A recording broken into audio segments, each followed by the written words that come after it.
Hey everyone, thank you all so much for tuning in to the second episode of Hue Capital with yours truly, Jerlisa, Juju, Fontaine.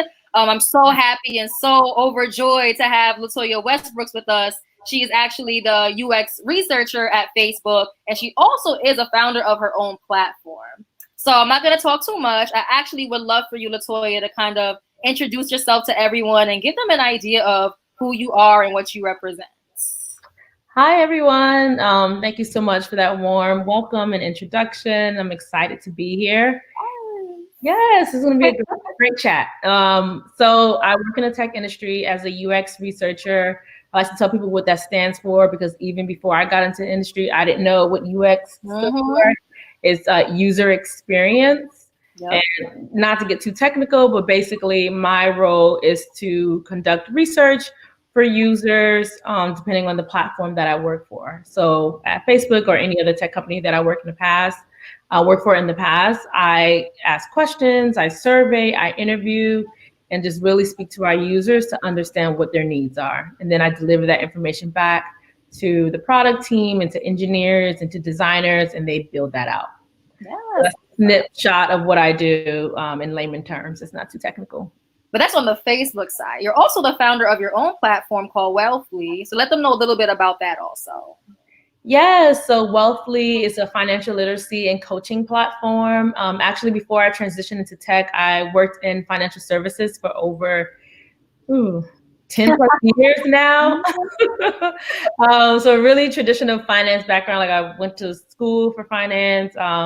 I'm originally from Miami, Florida, came to New York, worked on Wall Street for 2 years, got into banking at Citigroup and then JP Morgan. And then after 7.5 years in banking, I switched over to what's called financial technology, Fintech, and I worked at Betterment, which is an investment app company. But after all those years of working for other people, I had all this wealth of knowledge, and I realized like I wanted to educate my own community. So women, Black people, brown people, immigrants, which is what I identify as. My family's not from the US, and really teach them how to build wealth. Like I was tired of my clientele being, wealthy, white men who already know how to do these things. So I took all those years of knowledge, and now I'm giving it back to the people I think who need it the most. And I love how you kind of talked about the fact that you come from an immigrant family, right? I think that a lot of times when we're introducing ourselves, we're never really sure of how we should identify ourselves, right? Am I just someone who is, associated to a title at a job? Do I identify myself as someone who is culturally passionate? So you talked about being from an immigrant family. Where is your family from? What country? All over. Yeah. So my mother was born and raised in Nassau, Bahamas. So all my most of my first and second cousins are from Nassau, Bahamas.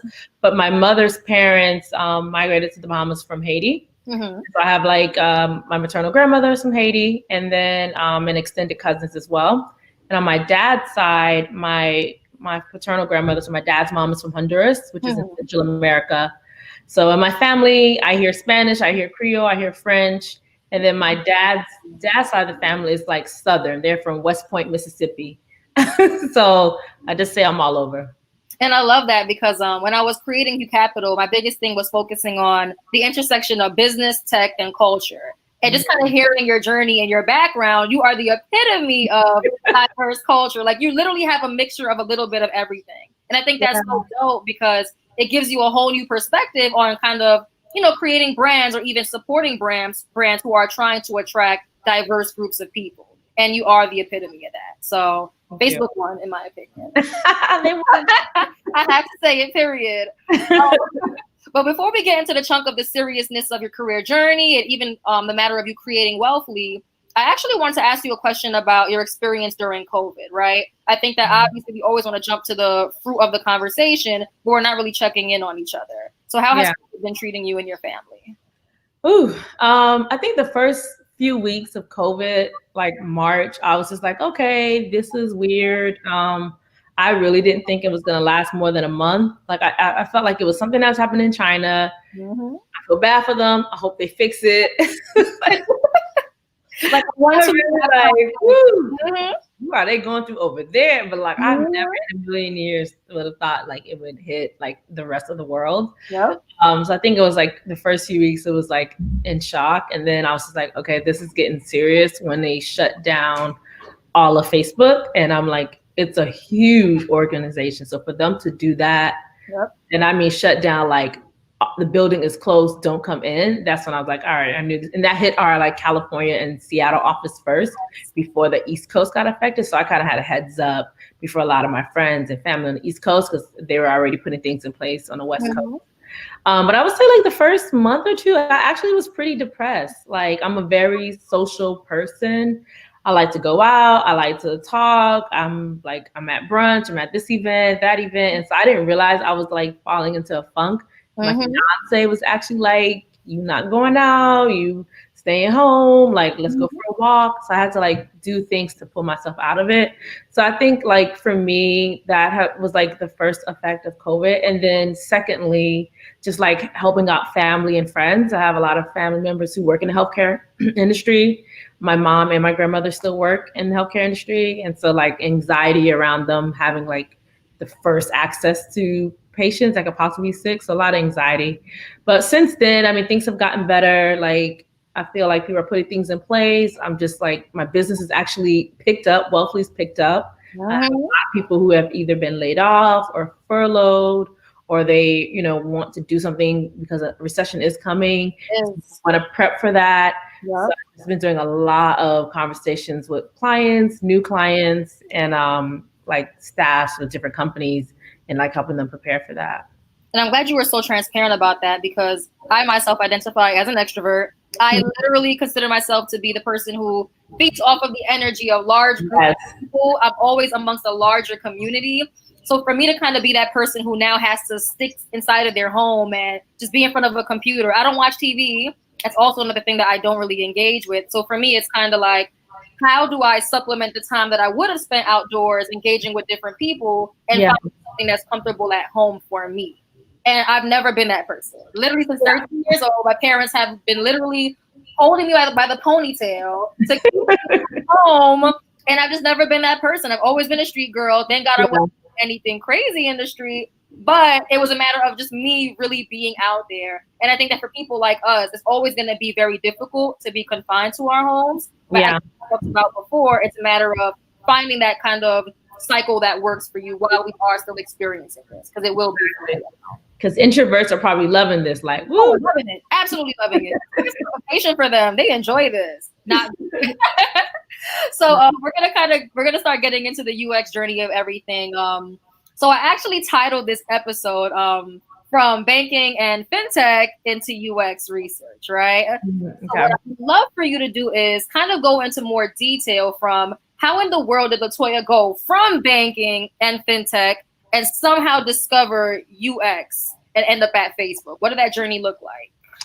Yeah, so I think like the reason why I even decided to major in finance and to go into that industry like while I was in college is because I saw how much finances like affected the people around me, so family and close friends, especially being from an immigrant background. So like I remember my mom, like after my parents divorced, she was a single mother, but I remember her like working full time at the hospital. And then around the holidays, she would like pick up a second job on the weekends. And all my family members did that. Like everyone had like 2 or 3 jobs. Then I went to predominantly white high school. I went to a performing arts school for middle school and high school. So I dance, I'm trained in ballet and modern. So I was like exposed. I still dance. I actually had a dance show like a year and a half ago. But so I had like my school was diverse, but predominantly like white. But then I would see my classmates, and like the student parking lot looked better than the teaching parking lot. And I would be like, well, what does your parents do? Like, and then so that's when I found out like their parents were like doctors or lawyers or business people. And they were talking to their kids about like investing and real estate investing, and they were going on vacation. Like it just was a world that I never heard of, wasn't exposed to it. Yeah. And so I was like, okay. Not necessarily like I don't have a love for money, but I see money as a tool, and like what can this tool do for people? And so not I'm not into like showy type things, but more like vacations for family, or if someone is sick, like you can help them out, like. And I wanted to learn how money works. So that's, I mean, it's like long story, but like the reason why I like went down that direction. So the kind of we chime in right here. So do you feel like money can at least equate to freedom, right? Do you feel like money is something that shouldn't be looked at as evil, but if you're using it for the right reasons, it's something that can free you and your family from struggle, from poverty, exactly, from you are trying to break? Exactly. I don't think anyone should love money. I don't think money is evil. Right. I don't think that you should use money only for like material things, but I just see it as a tool to make your life easier. Yep. So like I wanted to learn how to use this tool, make this tool, grow this tool, and then have everyone else learn how to use it as well to make their lives easier. Exactly. Yeah. Okay, keep going. But anyway, so I, went to school, got an internship in New York from Florida, and right after undergrad, they gave me an offer like my senior year in school. So I had a job right out of school, which was great. Yes. And then I worked in finance and banking for 2 years at Citigroup, but it was like right around that first recession, 2007, 2008. So it was weird. I remember like people getting laid off on my first day at work. Like a whole team of 30 people were laid off. And you're just starting at that time? And then I experienced a lot of ageism because a lot of my teammates were older, maybe like in their 40s and 50s. And here I am, 22, and I'm doing their job and they're probably paying me less. So I had like a lot of older people who didn't want to teach me how to do certain things or weren't very friendly. And I was like, I didn't realize until after the fact, like, oh shoot, I went through ageism at work. And that's a real thing in the workplace. Yeah. I'm like, I'm just trying to make this money. I'm not trying to take your job. I experienced a lot of that. But did that for a year and a half. And it taught me two things. It taught me that no matter where I work, I need to have my own business. So the following year, I ended up starting an event planning company with two girlfriends called Posh Agency. I did not know that. Yeah, so I think like a year and a half into that. So we had an event planning company. We had that for 4 years. Because I saw so many people get laid off, I was like, I never want to only have one stream of income. And then I realized I didn't like banking so much, at least at the corporate level. It was just, I was bored. It was boring. I walked in, I was like, this is dry. I didn't love it. And it's not what I wanted to do. Like I wanted to help people. And at that point, I was just doing corporate banking. So left that, and then I ended up going to JP Morgan Chase, and I did like business banking and personal banking. So like a local branch you would see. And I was there for 5.5 years, but I was on the Upper East Side. So I was in a very, very wealthy like location. And it's interesting because when you get into retail banking, you get hired and they put certain people in certain locations.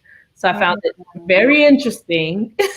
Yeah, and so you have some bankers who are doing well because of the area that they're in, and then you have some people who are not doing well as bankers because they're not in like a lucrative like industry, which is why you saw that whole scam with Wells Fargo. I don't know. A few years ago when bankers were like opening up accounts and doing shades because they probably weren't making any money. So anyways, I won't go into all that, but yeah.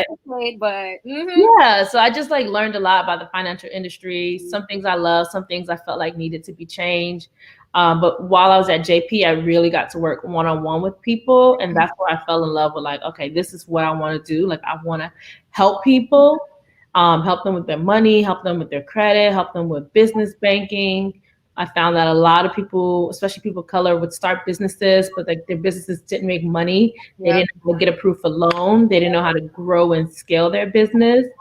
And then I would have another client who did know how to do all this stuff, and their business is making like $500,000 or more. And so it's like an educational gap. So I was I really wanted to like help people. That's how I got into like banking. And now you want me to go into my transition to tech? So I didn't even get into that. So do you feel like kind of transitioning from corporate banking and kind of being in that more retail banking experience made you realize, all right, you know what? I think I need to be in a more consumer facing role. Like exactly. Is that what taught you? Okay. Zed. And I think like finance is broad, like every other industry is broad. You have to like really hone in and see what works best for you and what works for your personality. And so for me, I was too chatty to be in corporate banking. And all I did was like look at my screen and like look at numbers. And yeah, we have meetings, but I thrive off of human interaction. So I would not work for me. So I did love consumer banking because I had like clients that I would see every day who knew me. I knew them. Yeah, and that's probably why I was there for so long. Felt that. Yeah. And now we can get into betterment and UX and everything. Like, how did you go from someone who was studying finance in undergrad and now saying, all right, listen, that is not what I studied in undergrad in terms of UX. Now I got to figure out how am I going to break into this new industry? So how did that even come about? So when I was at when I was at Citigroup and an intern, I had a manager who told me, and I need to find her. I cannot find her, but yeah, no, I can't remember her last name. This is like pre-LinkedIn when I was an intern. I don't even remember her last name. I remember what she told me, and she told me in my career, she's like, it doesn't matter where you go. If you work at a job and you are doing well, and that company promised you something, and they don't deliver, you leave. And that stayed with me. So the reason why I left JP, I was there for 5.5 years. I got a promotion and I was supposed to be promoted to a business manager. And they told me like I had to wait a year because I had just gotten this promotion. In banking, sometimes like you can't get a new role until you've been in that role for a year. So I was like, okay, fine. I'll wait a year. And if they don't give me my promotion, I'm leaving. Yep. And a year came and went, and then like I was like, all right, like, you know, where's my business manager promotion? And it was like the runaround again. I got a new manager. It's like I had to reprove myself. I'm like, I'm out. And so I was just like, how I got into tech, and it wasn't really a thing I wanted to do, but my fiance at the time worked in tech, and he was like going to work with like sneakers on and shorts. And very casual. Before he worked in a very corporate environment like me, so he would go to work in suits every day. And his company was taking him on like camping trips, like just like all the nice fluff stuff. I'm like, dang, I want to live like that. Seriously, not doing this for me. That's why I wanted to get into tech. It just seemed like there was no weekends. Everyone had their own laptop. Like at JP, we were like stuck to our desk with our computer, like very old school. And I just wanted a more flexible life. Of course. And that's really why I got into tech. And so when I kind of chime in right there too, because one of the biggest things I always think about when we're choosing our next career step isn't always a matter of just saying, hey, I heard of a role that sounds really dope. I want to go for that. I think that it should really be a matter of, is the lifestyle of the job or the role you're trying to get into something that fulfills what you need?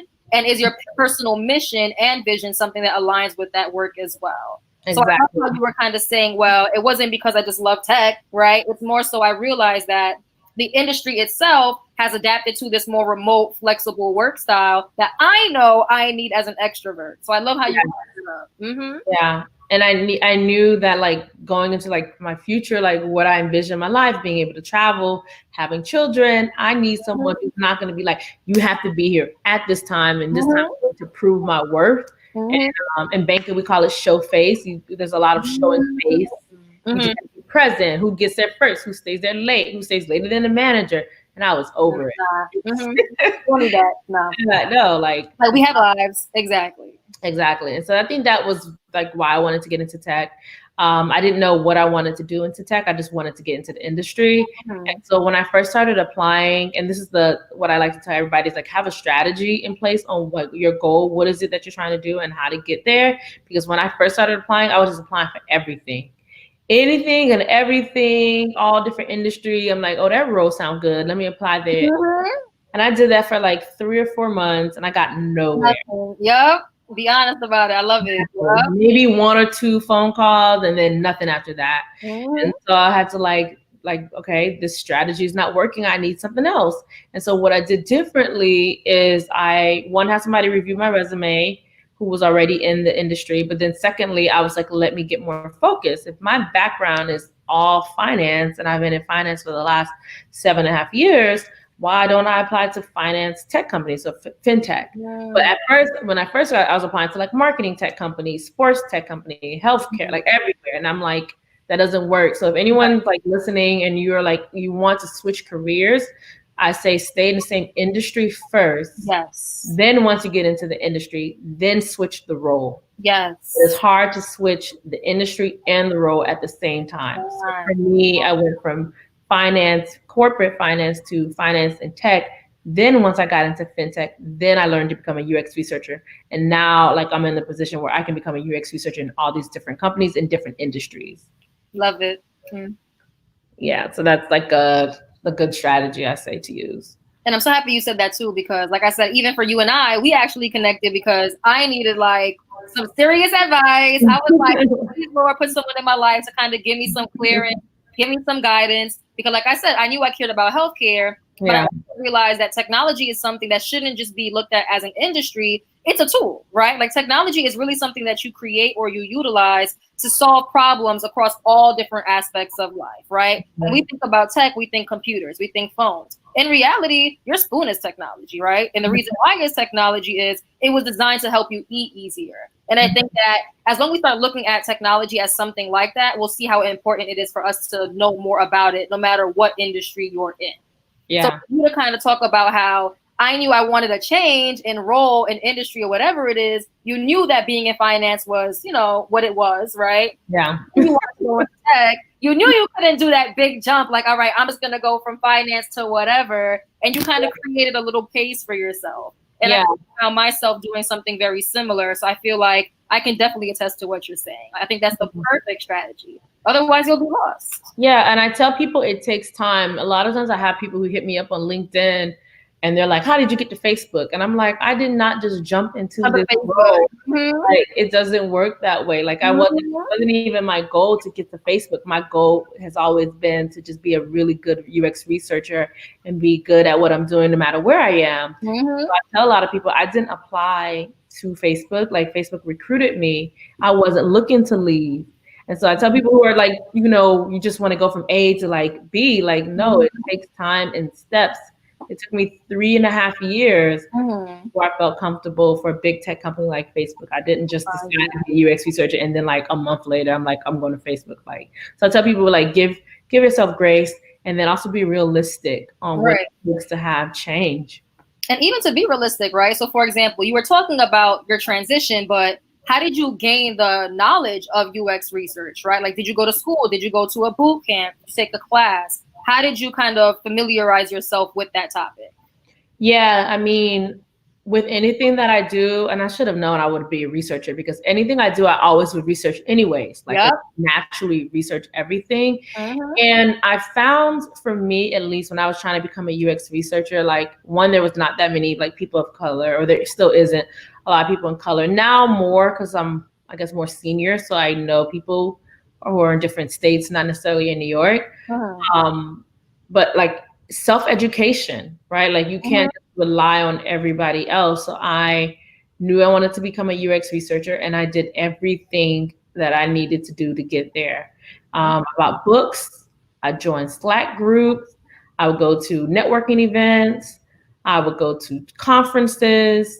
I did take a class at General Assembly, but General Assembly alone isn't that helpful. And I think a lot of people were like, well, I took a class at GA and I can't get a job. I'm like, your one class or your boot camp, it's not going to get you into these tech companies. Like it might help with, I think, more with the relationship building aspect and like help you with terminology.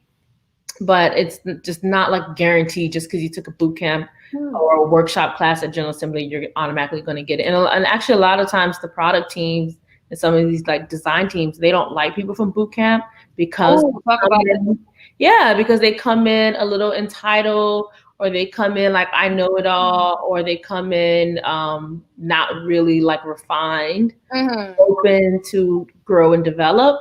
And so a lot of times, like now that I'm like in the process of being able to interview, sometimes these boot campers are like, nope, they don't even want you. No way, just like that? Yeah, from what I've seen. So wait, so for you, you did the class, not the boot camp.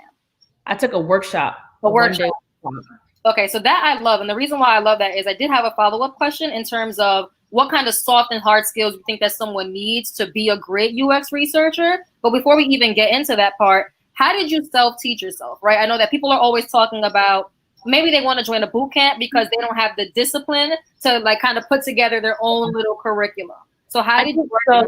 I think so. In addition to like self-education, I also like learned on the job. So when I got into Betterment, I was actually hired for a different role. Mm-hmm. And there was a UX research team, a part of my org. Mm-hmm. So once I got into it, I sort of was doing the same role at Betterment that I did when I was at JP Morgan. I was like helping clients with their investment portfolio, talking to them, all that. But then I was like, okay, now I want to switch into the tech side of a tech company, because every company has like a tech side and then they have like the business side. So like your marketing team, HR, sales. So I was on the business side of a tech company. But I wanted to be on the tech side of a tech company. So I like looked at product managers and I wanted to know like, what is it that you do? Yep. How's your day-to-day? Do you like it? I didn't ask them how much money they were making, but I would ask for their salary range, or I would go online and Google it. Then I would have lunch with someone who's an engineer. I have lunch with someone who's a data science, someone who's a UX designer, and someone who's a UX researcher. Like the whole workplace. I love it. So like if you're at a company already and you know you have people in different roles that you're interested in, ask them out for lunch, ask them out for coffee. And I just did a roulette. Like every week I went out with someone else to find out what they did. And then I was like, okay, out of all of these, I like UX research the most. And so because we had a UX research team, it was very small, like 2 people. I befriended them. And then I was like, hey, if you need help, can I help you? And at first they'll say no. But then if someone's asking you for help, like every day, every week, you're going to be like, yes, help me. And so I would like do work for that team, like during my lunch hour, before work, after work, on a weekend. So I sort of learned on the job. I was sort of doing 2 jobs at the same time.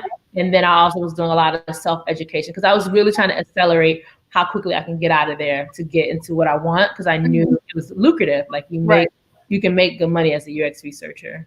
I love it. So I do want you to clear something up real quick. And I know that you're always annoyed by this question because UX researchers probably always get asked this, right? So how do you differentiate yourself as a UX researcher from a UX designer? Oh, they're really 2 different functions. Talk about it. Like completely different things.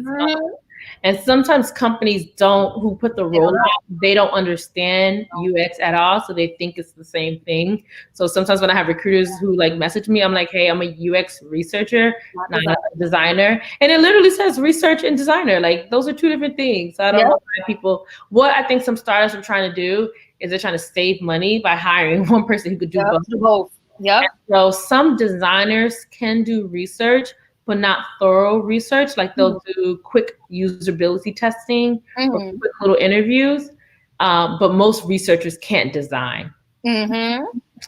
So one is like an actual, like someone who can design websites and buttons and looks and feels, and they build it out and give it to the engineer, versus a UX researcher. I'm like looking at analytics and I'm analyzing that data. I'm conducting interviews. I have those soft skills. And the reason why I say it's different because I've worked with designers who hate research. Really? Yeah. Like they don't like research. They don't want to do it. And they hate when people try to make them do research because they like to design. They're more creative. Yes, exactly. That's the thing that they like to do. Like they don't want to conduct interviews and go through scheduling and write research reports. They hate it. Yep. So talk about what your team would look like then, right? Because if you're saying that you are responsible for the research, someone's designing it, does your team look more so like, hey, I'm LaToya, I'll do all the research, I'll gather all this information, create some type of hypothesis from it, whatever it is, and pass it on to my designers? Or is there a different cycle? What does that look like? Yeah, so it depends on how large the organization is. So usually the research team will work with the data science team. If you don't have a data science team, then it's probably a product analyst. So basically, if you're a good organization, now I'm not saying good, but like an organization with strategy, you would use research and data to make decisions. That's right. You're not an organization. And I work for some companies who don't use research and data to make decisions. It's like someone who's like, I have this idea. Okay, let's do it. And then like, you don't find out until later that was not a good idea. And now you done lost all this money because you didn't do research or strategy. So in a well thought out tech company, and how it works at Facebook is research and data we'll pull information, and then from there, like we'll deliver those insights to product or to the designers, and then it goes down like the process like that. Perfect. Okay, good. So I'm thinking a little bit based off of what you just said. I kind of want you to give us some insight into your day-to-day, right? Because I'm thinking back to your interest in tech to begin with, right? You were saying, listen, yo, I need more flexibility. I need more time, right? So as a Black woman in this industry where you realize it's not as, much representation and you want a certain lifestyle, do you feel like you're experiencing what you've been looking forward to? I do. Okay. Yeah, I do. Okay. And if I wasn't, I would leave. Like I'm the type of the last one. Yeah. If I'm not happy, I don't like what I'm doing, then I would leave. But so I do get to, and maybe because I'm older, so I definitely feel like I can be myself. I can call things out.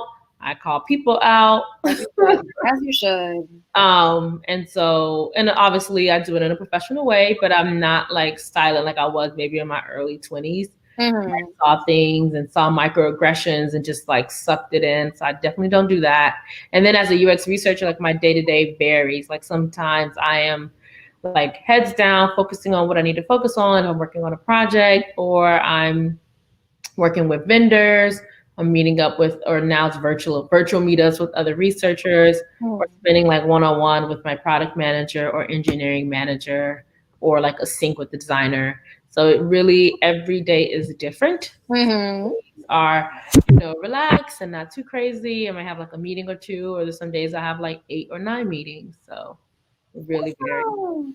So have you ever experienced like a crazy moment on the job? Like, why did this happen? Why is this happening? Like, have you ever had that aha moment? Like, yo, what's going on?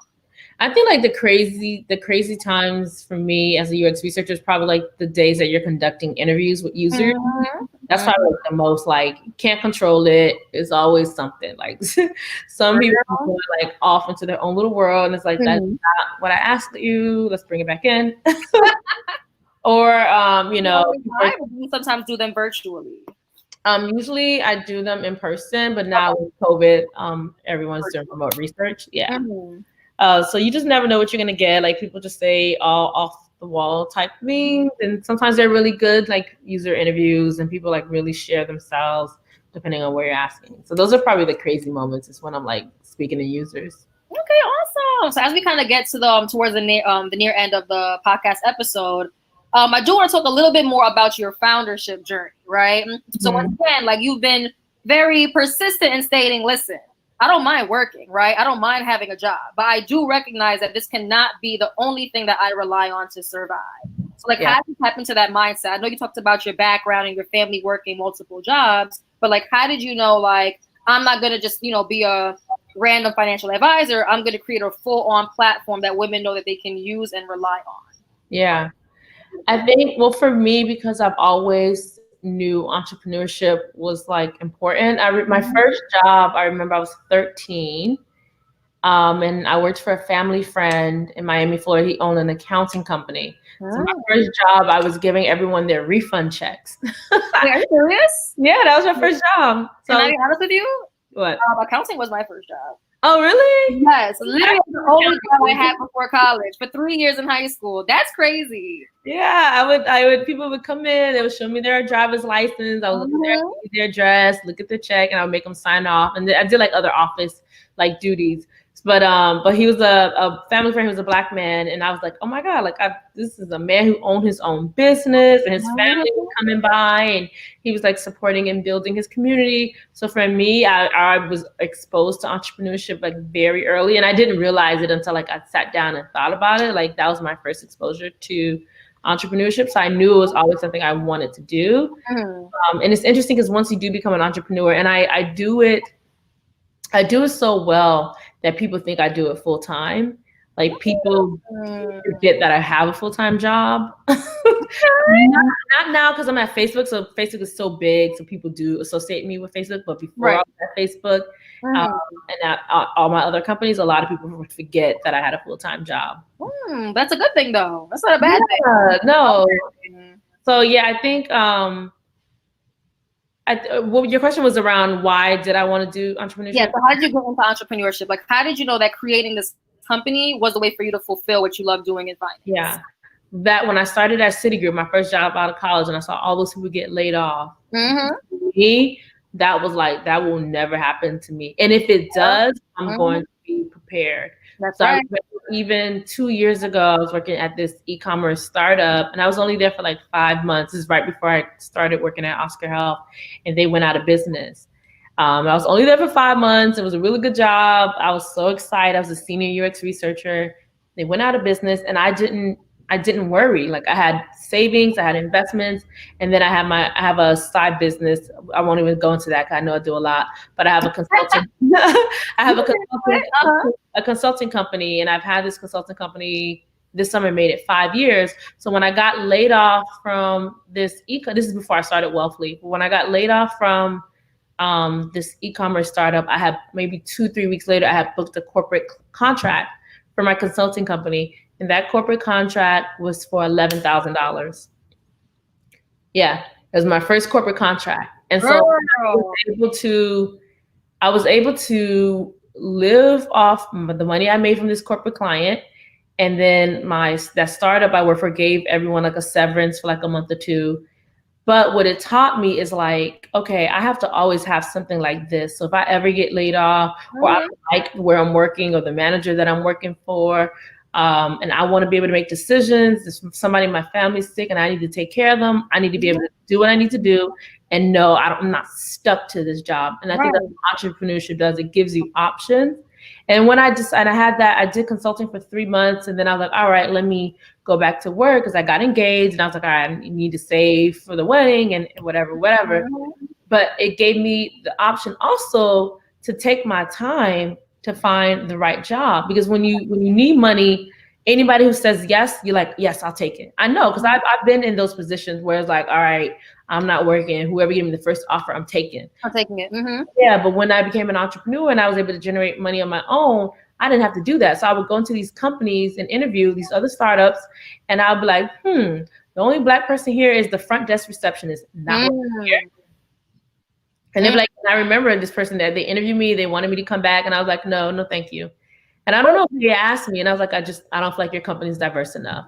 And then, it gives you options. I interviewed somewhere else. I really, I liked the work, but the commute would have been like too far, and everyone was like very old, and they weren't innovative. It just wasn't a good fit for me, and I said no to them. I had another interview with a woman. It was a Fintech company, and she was just cold. Like, everybody else on the team was very nice and bubbly, and I really liked the company and the work that they were doing. But the hiring manager, which would have been the person I reported to, was cold. And I was like, this is I feel like she's a Karen. I need to avoid this situation. Gotta get out of there. Gotta get out. Yup. But I went in, and this lady gonna make my life a living hell. I could see it already. Because Karens be Karening. That's right. In the first interview, I was like, nope, I've been here before. But so like having my own business it allowed me to be selective when I wanted to interview, and it allowed me to say no. I turned down 9 different offers. Yeah. No way.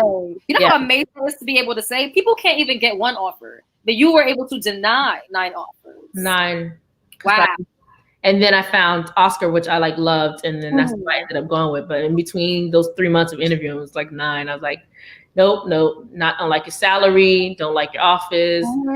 Oh, you ain't got no Black or Spanish people here. Like, But you know what? As you say all of that, how I summed it up was 2 things, right? Like, your skill sets in entrepreneurship gave you confidence, where you know that you know what you deserve, you know what you're capable, and you will not settle, right? But number 2, you honestly have control. Like you mentioned, you can select what opportunity you want. You're not forced into one lane. You don't need to, I guess you can say, settle for one lane. Like, you have more control over what you want to do and where you deserve to be. And I think everybody needs that kind of freedom and liberty. But obviously, they have to embrace entrepreneurship. Entrepreneurship definitely gives you confidence like no other, because you're not fearful to lose your job. Exactly.